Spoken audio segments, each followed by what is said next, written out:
Buenos días a todos. Hoy les vamos a presentar el podcast sobre desplazamiento forzado por el conflicto armado en el Cauca, desde una perspectiva de las víctimas y abordar cómo es de crudo este tema y doloroso. Hoy estamos con mi compañero Alejo Bernal. ¿Cómo te encuentras hoy, Alejo? Bien, bien, gracias a todos. Y Mucho conmigo gusto. Jordi Angulo. Principalmente vamos a empezar con un medio audiovisual que utilizamos, que es la película Los colores de la montaña, que es una película que les recomendamos bastante, ya que aborda este tema del conflicto, del desplazamiento, desde la perspectiva de los niños, que es algo muy importante. Y, y ya, pues, ¿qué te pareció la película? Cuéntanos un poco, Alejo. Yo pude, cuando la observé la película y yo vi mucho relacionamiento con nuestro tema sobre el conflicto armado en el departamento del Cauca debido a que prácticamente eso pasaba.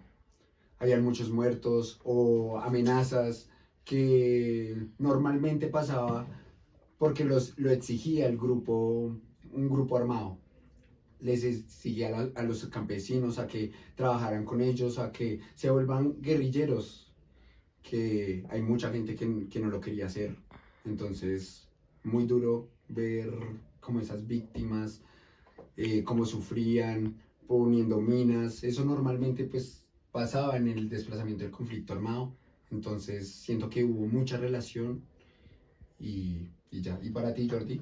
Sí, es muy duro ver cómo esas amenazas hacían que los campesinos tuvieran que, por última opción, dejar su tierra, todos sus bienes y desplazarse forzadamente a otro lugar por, por las amenazas, porque si no los asesinaban. Por Eh, ejemplo, una parte muy fundamental que yo vi en la película es el pensamiento de un niño que es tan inocente que fue por solo coger un balón y que por ahí haya millones. O sea, eso me pareció muy trágico, eso me pareció muy triste, la sí, eso verdad. es lo mejor de la película, como la perspectiva es de los niños pequeños que no saben nada de eso y los papás como le pueden matar a su padre, les dicen mentiras, todo eso es bastante Mm, crudo y les bastante. recomendamos bastante la película.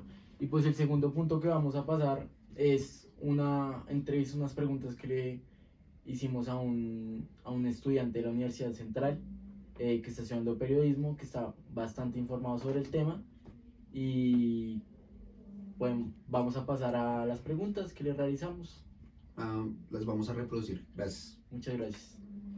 Hola Juan Diego, el día de hoy te vamos a formular 6 preguntas sobre el desplazamiento forzado por el conflicto armado en el Cauca. Bueno, la primera pregunta es, ¿tú o algún familiar cercano ha experimentado la pérdida de seres queridos a causa de este conflicto? Afortunadamente, miembros de mi familia no hemos vivido como a grandes rasgos el conflicto, aunque pues han tenido experiencias cercanas a él, pero no dimensionado a este grupo poblacional ejemplo del Cauca que pues constantemente ha sido como su modo de vivir cotidiano en cuanto a enfrentar una realidad. Gracias Juan Diego por tu respuesta. Ahora vamos a proceder a la segunda pregunta. Bueno, imagina que tú o un familiar cercano han vivido directamente el conflicto. ¿Cómo escribirías esa experiencia desde un punto personal? Yo siempre he dicho que el mejor ejemplo es ponerse en los zapatos del otro, pero ponérselos realmente en una dimensión así.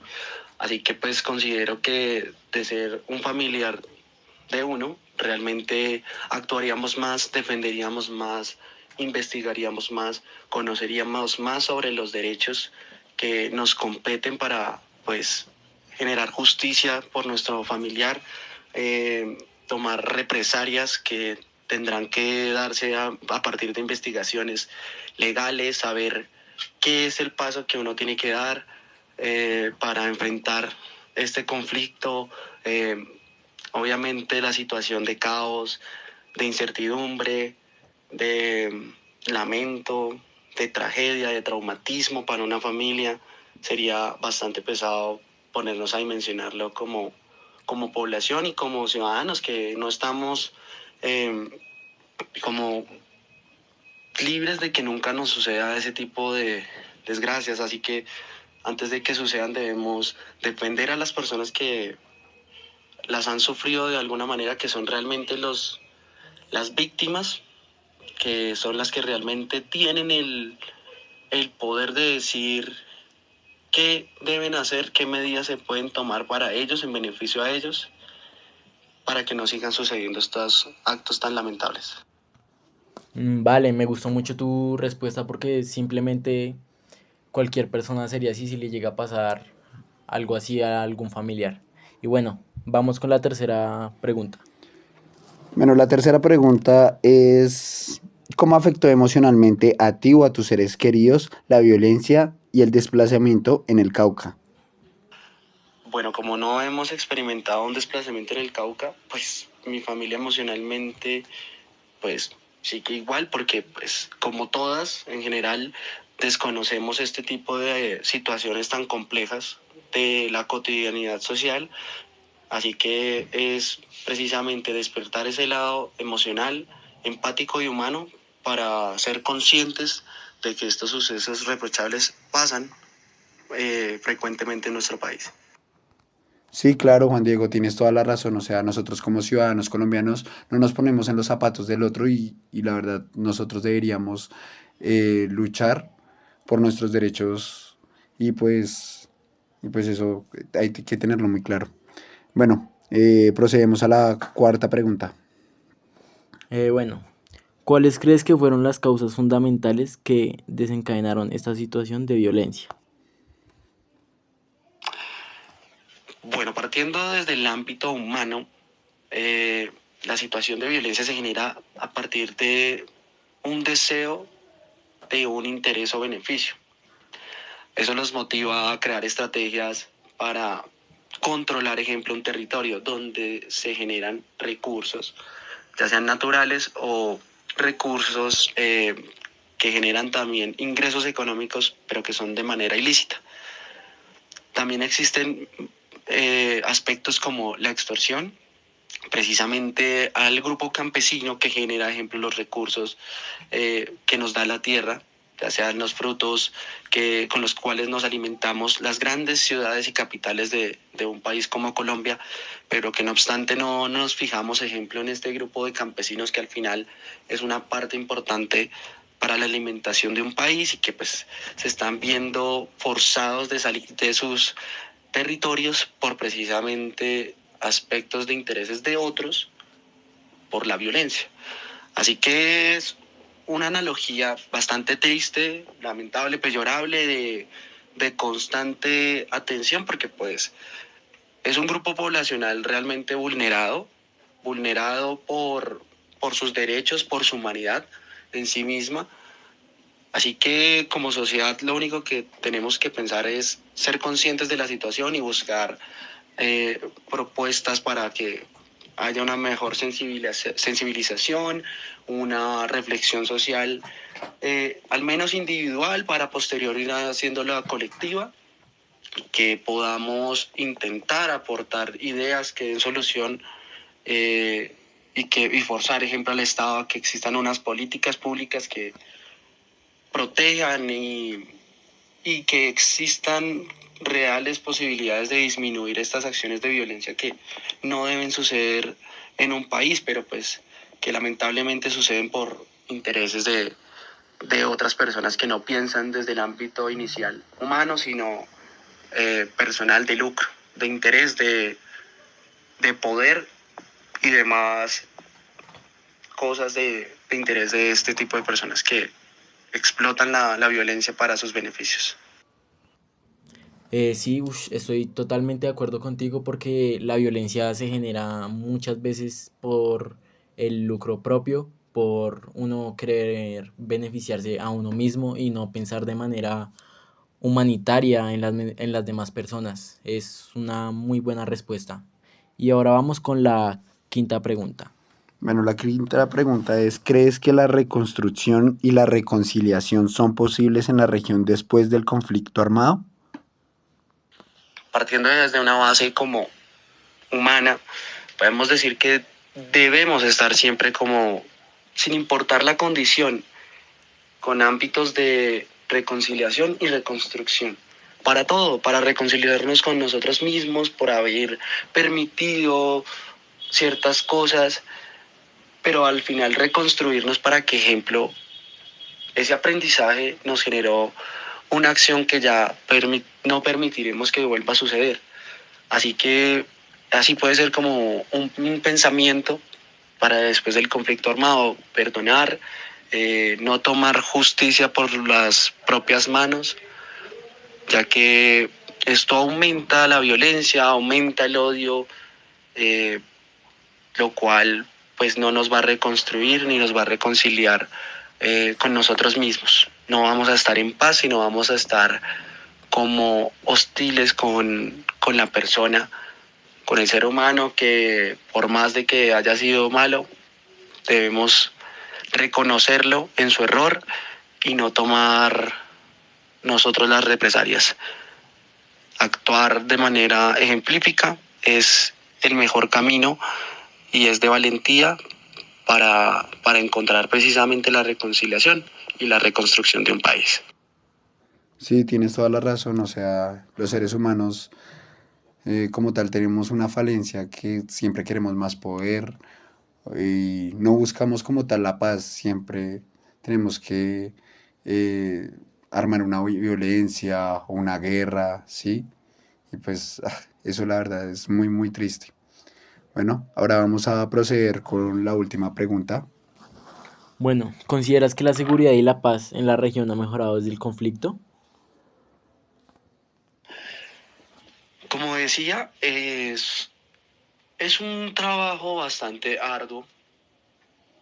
Se trabaja de manera constante y colectiva, no de manera individual, no simplemente a un grupo de una región, sino compete también es a un país. ¿Cómo superas tú un conflicto? ¿Cómo entiendes tú un conflicto? ¿Cómo hacemos que a todas las personas que no conocen sobre un conflicto armado conozcan y reflexionen sobre ello, o al menos que lo tengan en sus posibilidades? Porque habemos seres humanos donde no dimensionamos y resumimos a grupos de personas como en una palabra, como el campesino, pero no, hay muchas historias detrás, hay muchas personas detrás, no solo el grupo campesinado, los desplazados, los desaparecidos, las personas abusadas, demás, todo eso que genera conflicto eh, afecta la seguridad porque genera división entre esos grupos que apoyan ese tipo de movimientos, iniciativas, grupos sociales, pero pienso que avanza en la medida que cada uno crea que esté avanzando también. O sea, que tú estés aportando a tu colectividad, a tu comunidad, a tu entorno, a que aspectos como la paz se empiecen a generar. Ya la seguridad le compete un poco más al Estado y todos con una conciencia social un poco más despierta, o sea, ya entendiendo aspectos a grandes rasgos como la paz, podremos presionar al Estado para que existan realmente políticas de seguridad, pero conscientes y humanas. Bueno, gracias Juan Diego por decirnos tus puntos de vista y fue muy valiosa esta información que, que nos brindaste y para nuestro podcast. Bueno, Jordi, a mí me gustaría preguntarte algo que es muy fundamental para este podcast y cuál es tu conclusión para acabar con estos conflictos.